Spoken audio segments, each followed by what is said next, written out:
Good morning guys, Teacher A here and welcome to Gurong Pinoy sa Amerika. So for today, ang lesson natin ay dividing simple fractions and mixed numbers. So this time, pag-aaralan natin kung paano ba mag-divide ng mga fractions, at the same time, paano mag-divide kung may given na mixed number and whole numbers. So yung mga examples natin, yung mga nasa learning task 1, 2, 3, and 4. So, simulan na natin sa learning task number 1. Ang direction natin is find the quotient of the given fractions. So, number 1, 7/8 divided by 3/4. So, gawin natin to step by step. Okay? So, first step, kopyahin natin yung unang fraction. So, that's 7/8. So, kopyahin. Write it down. Yan. So, ganun lang kasimple first step. Second step, yung division symbol, papalitan natin siya ng multiplication symbol. So, hindi tayo magdi-divide. Magta-times tayo. Okay? Third step, kunin natin yung reciprocal ng second fraction. Kapag sinabing reciprocal, babalik na rin lang natin siya. Yung numerator ang mapupunta sa denominator, yung denominator ang mapupunta sa numerator. So, you will just flip it. Balik ta rin lang. 3/4 magiging 4/3. So, yan ang ating third step. Ang ating fourth step ay i-multiply natin following the rules in multiplying fractions. Paano ulit yon? Taas sa taas, baba sa baba. So, i-multiply yung taas sa taas, i-multiply yung baba sa baba. Or, pwede tayong gumamit ng cancellation method. So, i-check natin kung merong number sa taas at sa baba na pwedeng i-cancel out kasi pwede silang i-divide sa common na number. So, tingnan natin yung given kung meron ba. Yung 7 tsaka 8, meron ba pwedeng i-divide sa kanilang dalawa? Wala. Yung 7 and 3, meron? Wala din. What about yung 4 tsaka 8? Yes. Yung 4 at tsaka yung 8, pwedeng i-divide by 4. So, 4 divided by 4 is 1. So, ito may magiging 1 na siya. Then, 8 divided by 4 ay 2. So, magiging 2 na to. There. Meron pa ba? Wala na. So, therefore, i-multiply na natin yung ating fractions. So, taas sa taas, 7 times 1 ay 7. Over, baba sa baba, 2 times 3 ay 6. So, yan ang ating fourth step.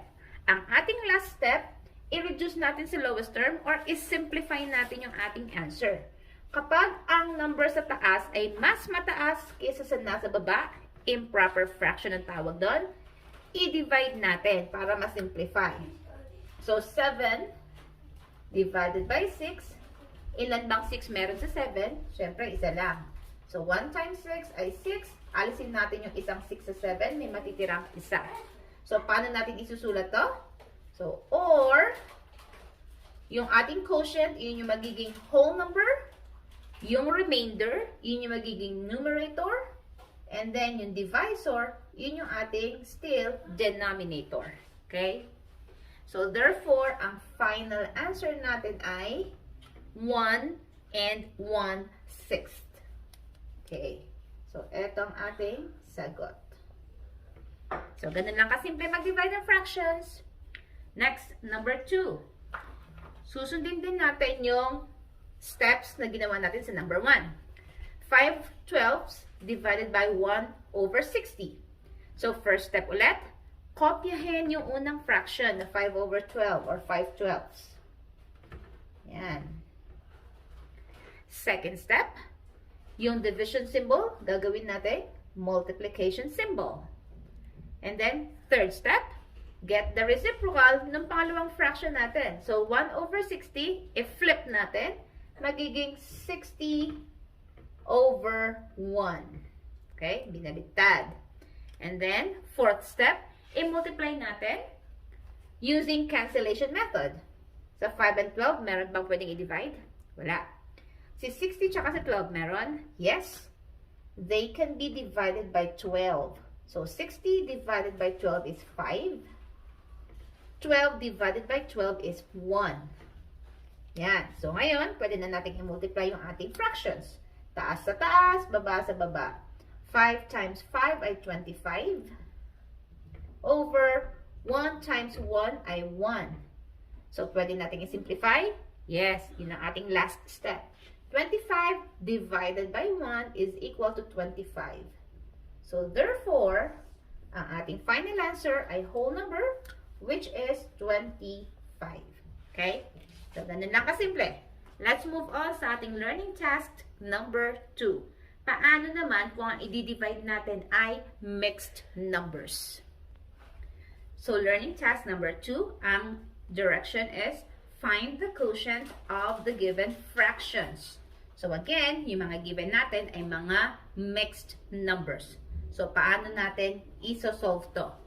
Let's step by step. Number 1, 12 and 3/8 divided by 2 and 3/4.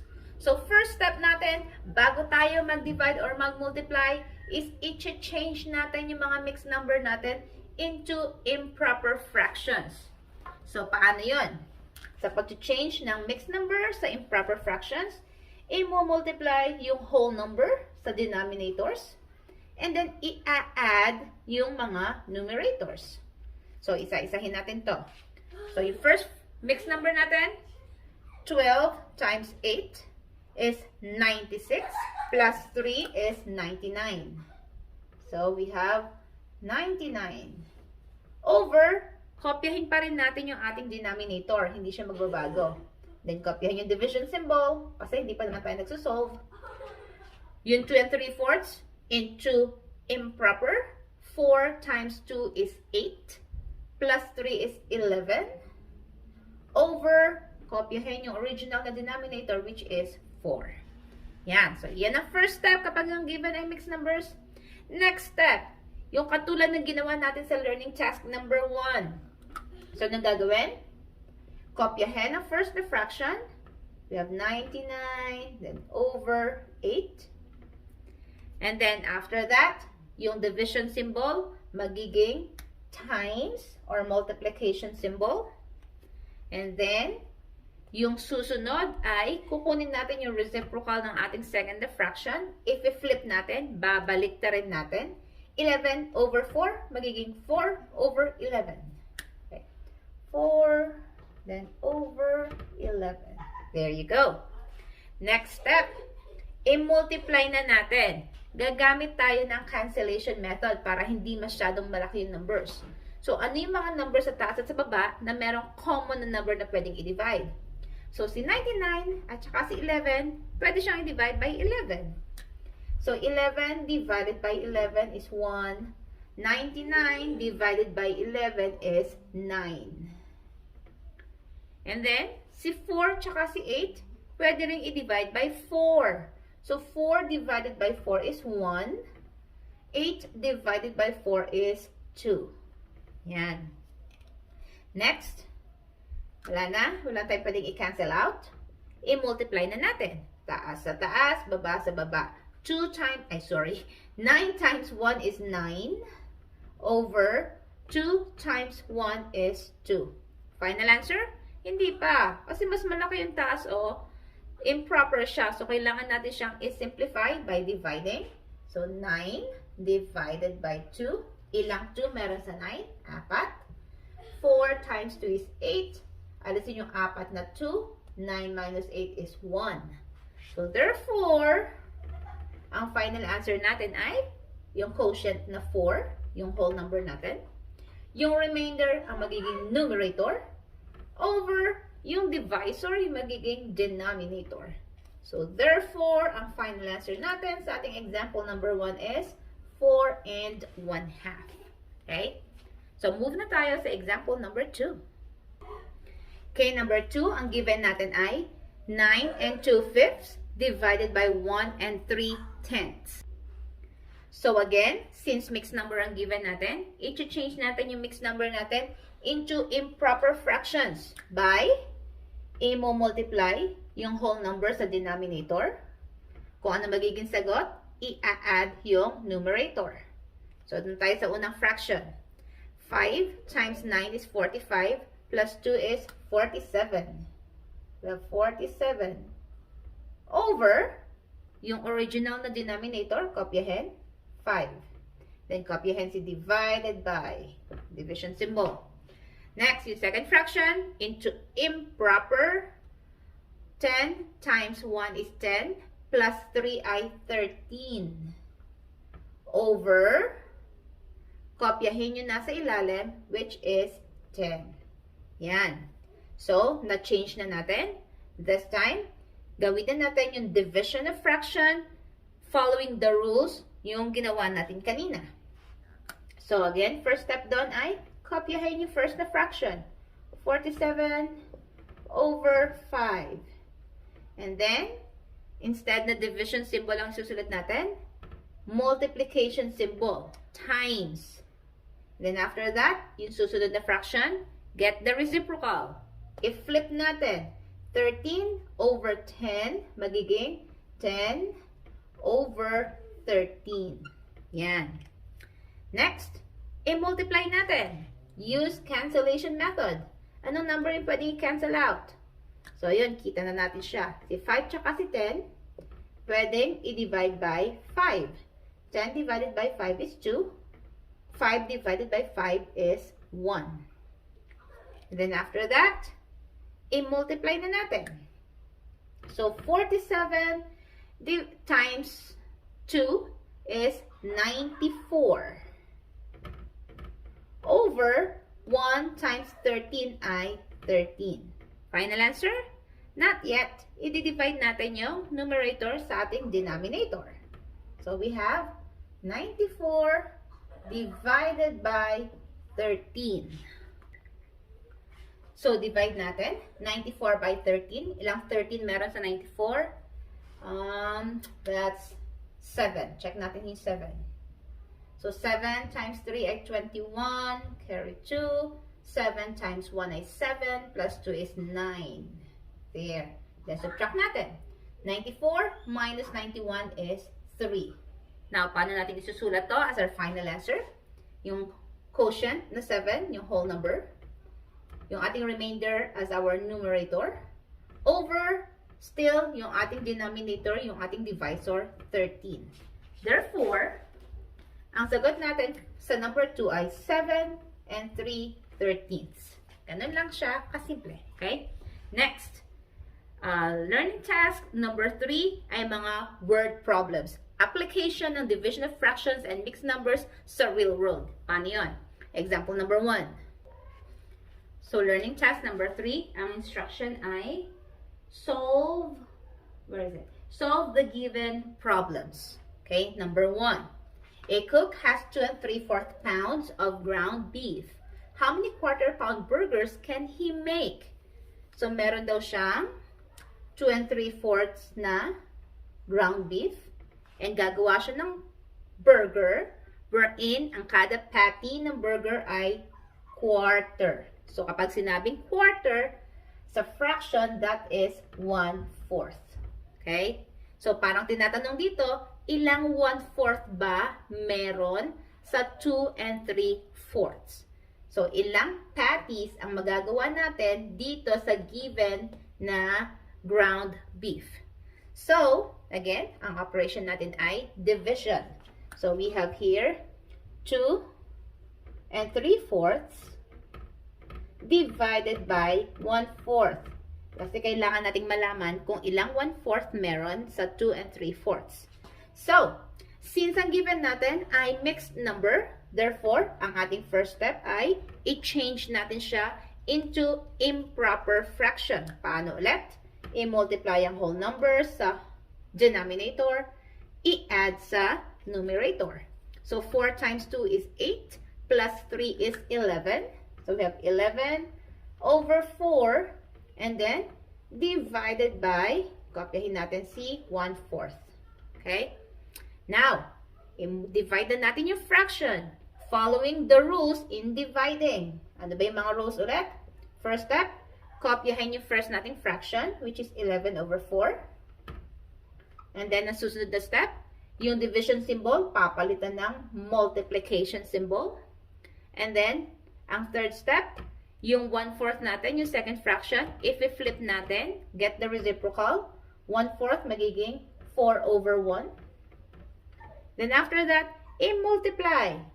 Kung magagamitan ng cancellation method, kung meron maka-cancel out na number, go ahead para mas madaling mag-simplify. So, 11 and 4, walang pwedeng i-divide sa kanila. Pero meron common, ayan o, 4 and 4, kitang-kita. So, 4 and 4. 4 divided by 4 is 1. 4 divided by 4 is 1. And then, solve. Taas sa taas, baba sa baba. So, 11 times 1 is 11. Over 1 times 1 is 1. Is simplify. 11 divided by 1 is 11. Therefore, meron tayong 11 quarter pound burgers na mabubuo. Quarter pound burgers. So, yan ang ating final answer. So, yung cook ay makakagawa ng 11 na tigwa 1/4 na pound na burger. Okay? So, since tatlo lang yung nasa learning task number 3, isa lang yung sasagutan ko para maiwan sa inyo yung dalawa. Move na tayo sa learning task number 4. Okay, learning task number 4, ang instruction is write true if the statement is correct. And if the statement is wrong, write the word or words that makes the statement incorrect. So, parang true or false lang siya. Okay? So, number 1, the denominator of any whole number is 1. So, lahat daw ng whole number, kapag nakita natin, kapag sinolve natin, automatic, ang denominator niya ay 1. That is true. Tama yun, totoo yun. Okay? Next, number 2. There is no need to change the division sign into multiplication. Multiplication sign, mali yata itong nakopya ko. Yes. Multiplication sign if you are going to divide fraction by another fraction. Ulitin ko, there is no need to change. Hindi na daw kailangan na palitan yung division symbol into multiplication symbol kapag daw nag-divide ng fraction sa isa pang fraction. That is false, incorrect, mali. Kasi there is a need. So, itong no na to, yun yung nagpamali sa statement. Okay? There is a need to change the division symbol into multiplication symbol kapag nag-divide tayo. Okay? Kailangan siyang palitan or else mamamali tayo ng sagot. Okay? Next, number 3. Okay, number 3. The reciprocal of 8 and 1/4 is 10/4. So, bago natin sagutan, i-double check muna natin. I-change muna natin yung given na 8 and 1/4 into its improper form. So, we have here 8 and 1/4. Change into improper. I-multiply yung whole number sa baba. Add yung nasa taas. 4 times 8 is 32 plus 1 is 33. And then, kopyahin yung denominator which is 4. So, kapag sinabing reciprocal, i-flip lang siya. Pagbabalik na rin yung position ng numerator at ng denominator.